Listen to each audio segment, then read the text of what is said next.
പുറപ്പാട് അദ്ധ്യായം 17. പാറയിൽ നിന്ന് ജലം. ഇസ്രായേൽ സമൂഹം മുഴുവൻ സീൻ മരുഭൂമിയിൽ നിന്ന് പുറപ്പെട്ട് കർത്താവിൻ്റെ നിർദ്ദേശമനുസരിച്ച് പടിപടിയായി യാത്ര ചെയ്ത് റഫീദീമിലെത്തി പാളയമടിച്ചു. അവിടെ അവർക്ക് കുടിക്കാൻ വെള്ളമുണ്ടായിരുന്നില്ല. ജനം മോശയെ കുറ്റപ്പെടുത്തിക്കൊണ്ട് ഞങ്ങൾക്ക് കുടിക്കാൻ വെള്ളം തരിക എന്ന് പറഞ്ഞു. മോശ അവരോട് പറഞ്ഞു, നിങ്ങൾ എന്തിന് എന്നെ കുറ്റപ്പെടുത്തുന്നു? എന്തിന് കർത്താവിനെ പരീക്ഷിക്കുന്നു? ദാഹിച്ചു വലഞ്ഞ ജനം മോശക്കെതിരെ ആവലാതിപ്പെട്ടു ചോദിച്ചു, നീ എന്തിനാണ് ഞങ്ങളെ ഈജിപ്തിൽ നിന്ന് പുറത്തേക്ക് കൊണ്ടുവന്നത്?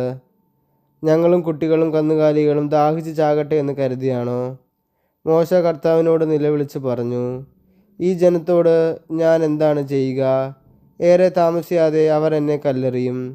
കർത്താവ് മോശയോട് അരുളി ചെയ്തു, ഏതാനും ഇസ്രായേൽ ശ്രേഷ്ഠന്മാരുമൊത്ത് നീ ജനത്തിൻ്റെ മുൻപേ പോകുക. നദിയുടെ മേൽ അടിക്കാൻ ഉപയോഗിച്ച വടിയും കയ്യിലെടുത്തു കൊള്ളുക. ഇതാ, നിനക്ക് മുമ്പിൽ ഹോറേബിലെ പാറമേൽ ഞാൻ നിൽക്കും. നീ ആ പാറയിൽ അടിക്കണം. അപ്പോൾ അതിൽ നിന്ന് ജനത്തിന് കുടിക്കാൻ വെള്ളം പുറപ്പെടും.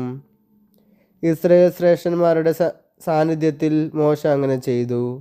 ഇസ്രായേൽക്കാർ അവിടെ വെച്ച് കലഹിച്ചതിനാലും കർത്താവ് ഞങ്ങളുടെ ഇടയിൽ ഉണ്ടോ ഇല്ലയോ എന്ന് ചോദിച്ചുകൊണ്ട് കർത്താവിനെ പരീക്ഷിച്ചതിനാലും മോശ ആ സ്ഥലത്തിന് മാസ എന്നും മെറീബ എന്നും പേരിട്ടു. അമേലേക്യരുമായി യുദ്ധം. അമേലേക്യർ റഫീദീമിൽ വന്ന് ഇസ്രായേൽക്കാരെ ആക്രമിച്ചു. അപ്പോൾ മോശ ജോഷുവയോട് പറഞ്ഞു, ആളുകളെ തിരഞ്ഞെടുത്ത് അമേലേക്യരുമായി യുദ്ധത്തിന് പുറപ്പെടുക. ഞാൻ നാളെ ദൈവത്തിൻ്റെ വടി കയ്യിലെടുത്ത് മലമുകളിൽ നിൽക്കും. മോശ പറഞ്ഞതനുസരിച്ച് ജോഷുവ അമലേക്യരുമായി യുദ്ധം ചെയ്തു. മോശ, അഹറോൻ, ഹൂർ എന്നിവർ മലമുകളിൽ കയറി നിന്നു. മോശ കരങ്ങൾ ഉയർത്തി പിടിച്ചിരുന്നപ്പോഴെല്ലാം ഇസ്രായേൽ വിജയിച്ചു കൊണ്ടിരുന്നു. കരങ്ങൾ താഴ്ത്തിയപ്പോൾ അമലേക്യർ കാണുന്നു വിജയം. മോശയുടെ കൈകൾ കുഴഞ്ഞു. അപ്പോൾ അവർ ഒരു കല്ല് നീക്കിയിട്ട് കൊടുത്തു. മോശ അതിന്മേൽ ഇരുന്നു. അഹ്റോനും ഹൂറും അവൻ്റെ കൈകൾ ഉയർത്തിപ്പിടിച്ചുകൊണ്ട് ഇരുവശങ്ങളിൽ നിന്നു. സൂര്യാസ്തമയം വരെ അവൻ്റെ കൈകൾ ഉയർന്നു തന്നെ നിന്നു. ജോഷുവ അമലേക്കിനെയും അവൻ്റെ ആളുകളെയും വാളുകൊണ്ട് അരിഞ്ഞു വീഴ്ത്തി.